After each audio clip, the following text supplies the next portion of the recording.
Bienvenue au talk show du Patiné épisode 8. Aujourd'hui encore NFL, pas le choix, ça commence demain. Ça fait des semaines que je ne dors plus. Dernier podcast, je vous avais dit que je shakeais tellement j'étais excité. Donc je vous laisse pas imaginer ce que je fais à mon corps en ce moment. On va commencer, c'est assez simple. On va faire un preview des deux games jeudi et vendredi. L'horaire de cette année devrait ressembler à je sors une vidéo, un talk show mardi, mercredi.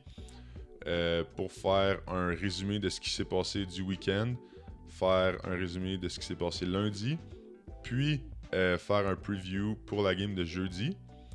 Et ensuite, je devrais en sortir un vendredi ou samedi pour faire un résumé de ce qui s'est passé jeudi et faire un preview pour toutes les games dimanche et lundi. Donc, c'est ce que j'aimerais faire. On va voir si ça marche. Pour l'instant, je pense que l'horaire concorde avec mes souhaits.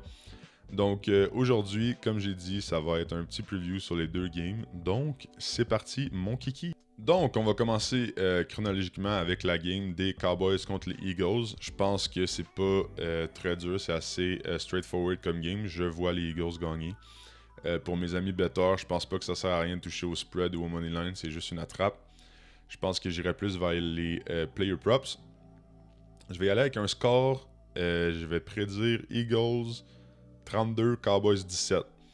Je pense que ça va être une high scoring game. Puis ça risque d'être un massacre selon moi dès le début. Puis je peux voir Dak commencer à sprint pre comme il fait si bien. Puis remonter la pente un peu en faisant des bonnes drives, faire le terrain au complet, en finissant ça avec des TD, excusez-moi. Donc, je vois Dak sprint pre, je vois les Eagles gagner, donc vous savez où je m'en vais avec ça. Jalen Hurts TD, 1.66 de cut.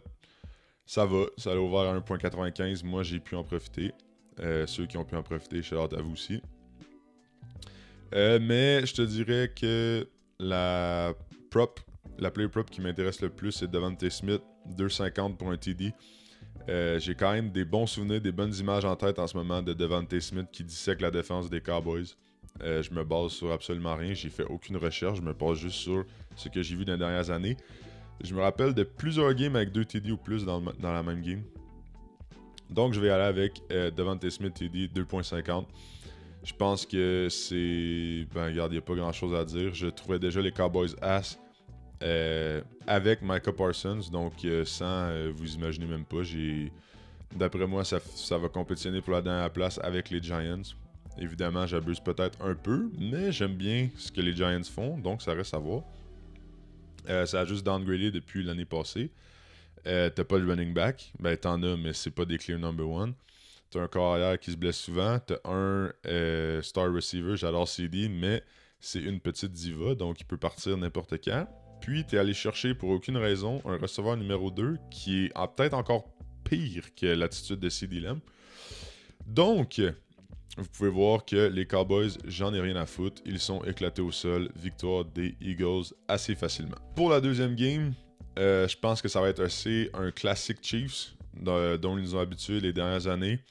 Je vois un low scoring game. On s'entend que les Chargers c'était la lowest scoring defense l'an passé. Donc je m'attends à un low scoring game.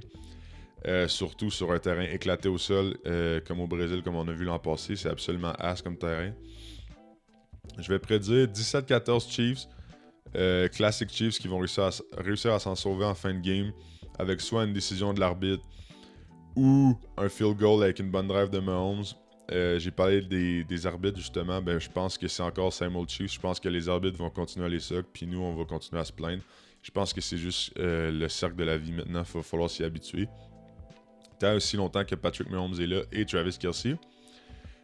Sinon, la clé du match, je pense que ça va être le jeu au sol. Comme j'ai dit, c'est un vieux terrain. Je vois pas beaucoup de... quoi que ça peut aller aérien, mais je vais quand même laisser l'avantage à la chimie des joueurs des Chiefs. Des deux côtés, je trouve que les running backs, c'est so-so. Najee Harris, c'est Najee Harris, mais je pense qu'il y a une raison pourquoi il est là. Je pense qu'il va toucher à la balle plus qu'on le pense. Hampton, j'ai aucune idée, c'est un rookie. Je sais à quoi m'attendre dans son style de jeu, mais psychologiquement et physiquement, première game dans la NFL, je sais pas comment il va sortir. Fait que je vais pas toucher à ses props, ni à peu importe fantasy, whatever, je touche pas à ça. Du côté Des Chiefs, on a Pacheco. J'ai aucune idée si il est encore le running back qu'il était. S'il l'est, c'est un running back correct. Il fait la job. Ça court agressivement, on aime ça. Sinon, t'as le good old reliable Kareem Hunt qui est capable d'attraper des balles courir. Et si tout ça marche pas, t'as Rashad Smith qui, pour moi, peut être quand même une bonne pièce dans l'offense des Chiefs.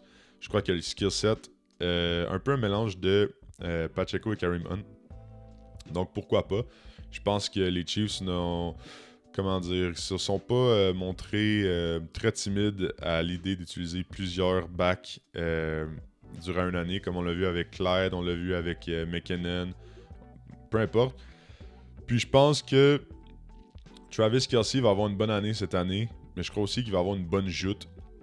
Encore une fois, je me base sur aucune science. Je me rappelle juste avoir vu une séquence de podcast, le podcast qu'il a avec son frère, qui disait que son but dans la vie, un but secondaire, on va dire. Évidemment, le but primaire est de gagner tous les Super Bowls qu'on peut gagner, mais le but secondaire, c'était de faire un TD dans tous les pays possibles, puis être genre comme un des seuls joueurs à avoir fait un TD sur plusieurs territoires différents. Donc, je crois que Travis Kelce va manger. Donc, pour mes amis betteurs, j'y suis. Travis Kelce, Anytime TD, t'es à 2,80. Moi, je pense que c'est Travis Kelce, ça vaut la peine à 100%. Au pire, il y a une saison stinker comme l'an passé, mais je pense pas. Au pire, ça peut juste être une game, peu importe. Et du côté des Chargers, j'ai parlé de Najee Harris. Ceux qui me connaissent savent que je l'haïs. Top 3 running back que je despise le plus. Je le déteste.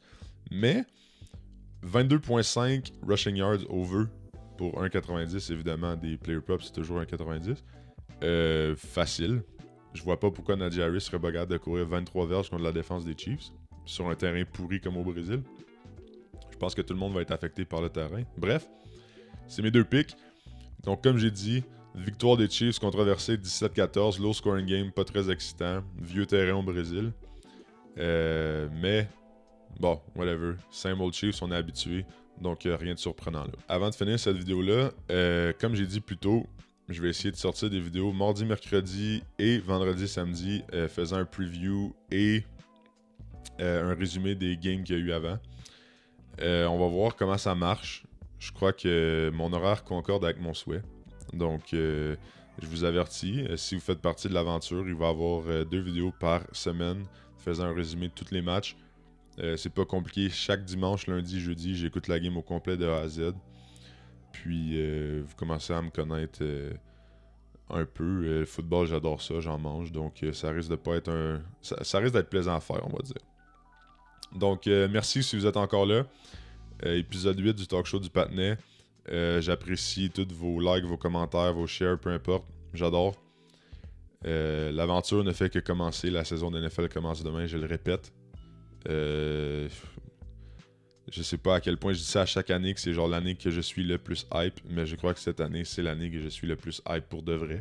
En plus que je fais un talk show dans mon temps libre qui me passionne vraiment et puis j'adore. Donc, comme j'ai dit, merci. Puis on se revoit, on risque de se revoir vendredi ou samedi. Donc, soyez sages et puis goodbye.